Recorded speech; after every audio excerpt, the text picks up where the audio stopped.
Hello, I'm a Mac. And I'm a PC. I'm into doing fun stuff like movies, music, podcasts, stuff like that. I also do fun stuff like timesheets and spreadsheets and pie charts.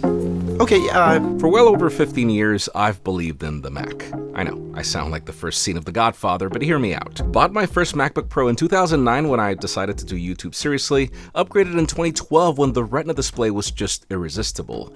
That particular model was so good that it helped me edit nearly 1,800 videos over the next 5 years.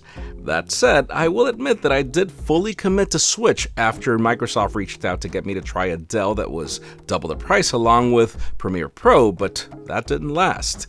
Even with so much horsepower and all the granularity in the Adobe Creative Suite, I showed them how I could edit the same video in half the time on a 5-year-old Mac with Final Cut Pro. And listen, I'm not saying the Mac was perfect at the time. Actually, my later experiences with 3 15-inch touch bar models only proved they were far from it. I'm also not saying competing platforms in both hardware and software are bad. Apple has just catered to creators for far longer than its competitors in its vertical integration of creative software for its hardware. Yes, the 16-inch model came to save face at the tail end, but my choice to stick to the Mac was mainly a practical one. I've noticed Apple software was just easier to use, which totally lured me as a beginner, but then if we're honest, neither platform was what I'd call free from compromise back in the day, and especially when it came to laptops. The last thing I would have ever expected was for Apple Silicon to be such a paradigm shift in the industry. Here I was in 2020 buying the cheapest MacBook Air and Pro for review, thinking they'd be a minor step up from their Intel predecessors and just being good computers for the average Joe, but boy was I wrong. The moment I saw a $999 entry-level and fanless machine completely smoke my $5,000 Intel variant, I was hooked. These chips had finally cracked the code in giving you true desktop performance on a laptop that could then actually last all day on battery power. Yes, competitors have spent the last 4 years trying to catch up. We're finally about to see some decent competition from Microsoft and Qualcomm, but a lot of their benchmarks have me thinking that even their best offerings are still years behind from what I've been using for the last couple of months. This is the M3 Max MacBook Pro, what Apple calls as mind-blowing and head-turning, and what I'm going to call probably the closest I've ever seen to the perfect laptop. I know there's no such thing, but what if I told you it's closer than even I thought? I'm Jaime Rivera with Pocketnow, and after using it for 6 months, let me explain to you why in our extended review.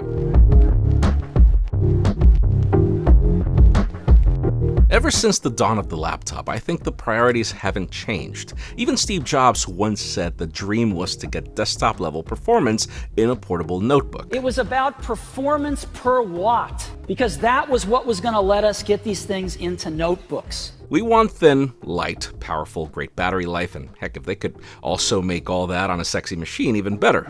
I'm sure even the most hardcore gamers would gladly shift to a lighter computer that wouldn't require wall hugging if they could, and that's pretty much what this computer is all about. Visually, sure. Unless you grab the newer Space Black, it's hard to tell it from its predecessor, and that's actually a good thing. I really like this improved throwback to Apple's classic design language with the flatter top and curved bottom. It strikes just the right balance for everything, where you don't just have more ports. These are distributed almost evenly on both sides. Even the trackpad and palm rest are just the right amount of large so that it doesn't dig into your arms. The keyboard well is centered as it should be and flanked by some well-machined speakers. I'm sure the 16-inch model speaks to some of you, but I'm a 14-inch guy as I feel it's the sweet spot for frequent travelers like me. I've spent the last 6 months on a plane every week, and this machine is just perfect regardless if you're sitting in first class or premium economy, because yeah, any airline seat with less than 30 inches of pitch won't let you prop anything comfortably on a tray table.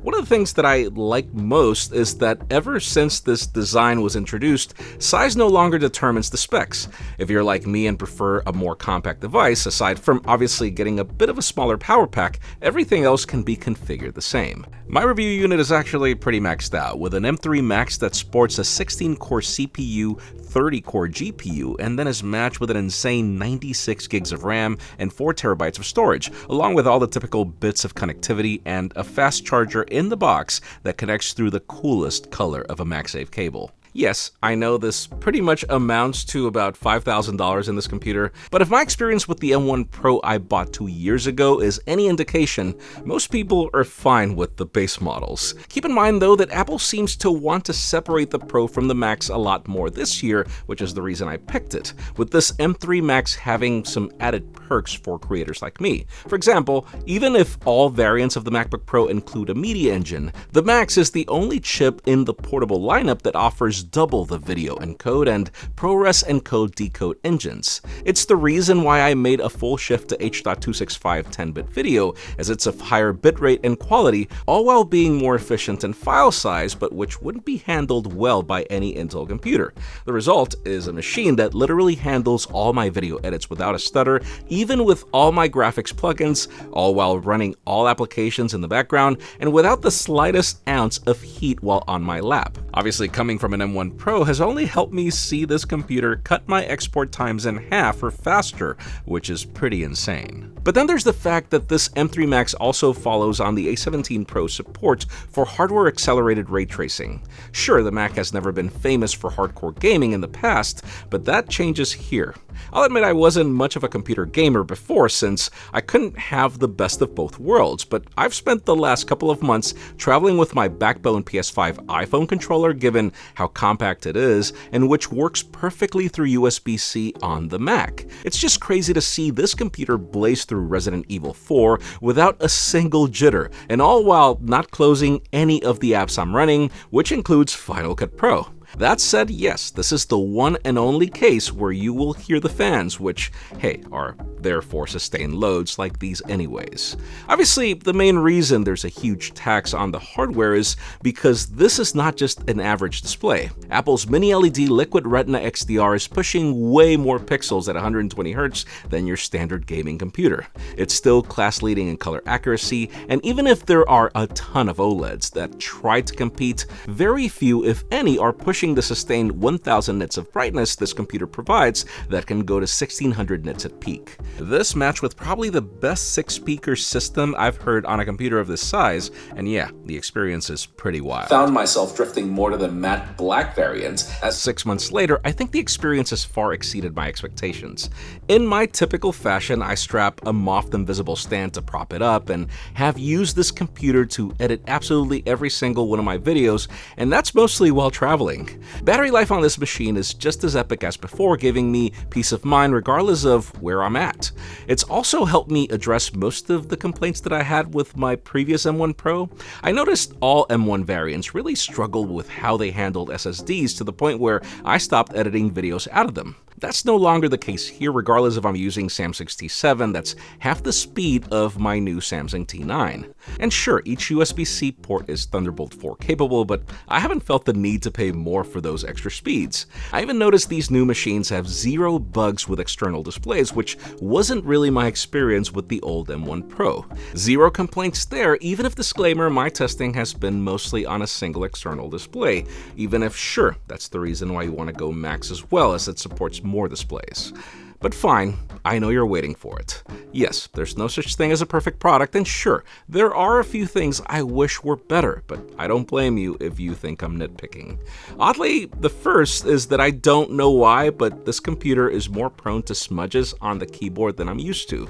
My hands are more oily than average, let me just clarify, but then for some reason I notice my older M2 MacBook Air has aged better. Could be this particular batch, or then again, it might just be that ever since this M3 Max arrived, the M2 took a back seat. The second is that yes, while this space black handles fingerprints far better than the older Midnight M2 MacBook Air, obviously my oily hands have truly challenged this new coating.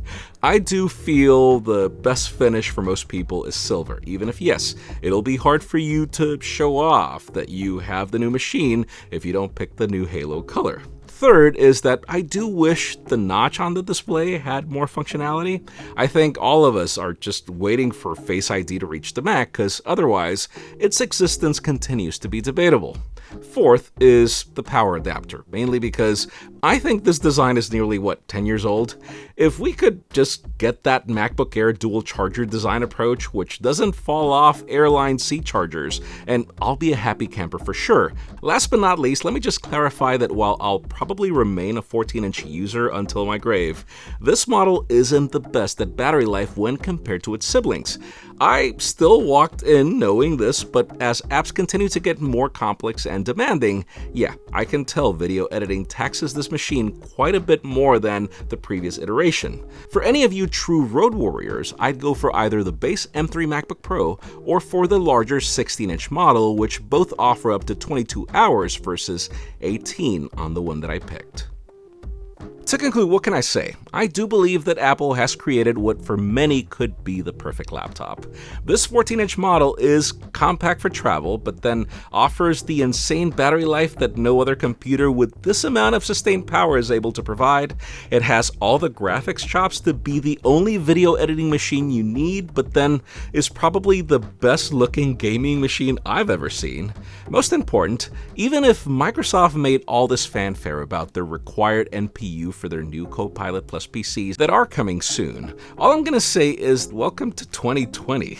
Every Apple Silicon chip has had a neural engine since day one, which is the reason a lot of these AI services work like butter here. Whatever AI extras Apple brings at WWDC in a couple of weeks, this computer will be more than ready to handle. Sure, competitors are touting more powerful benchmarks yet again, but it's the reason I told you the Dell story at the beginning. Apple is not new at this whole thing of competitors having more horsepower and yet being able to do better or the same with less. 6 months later, I have to say I have no regrets. Most of you don't need the specs I have. The reality is that even the base M3 Max is more than enough to prove that this computer is way ahead of its time.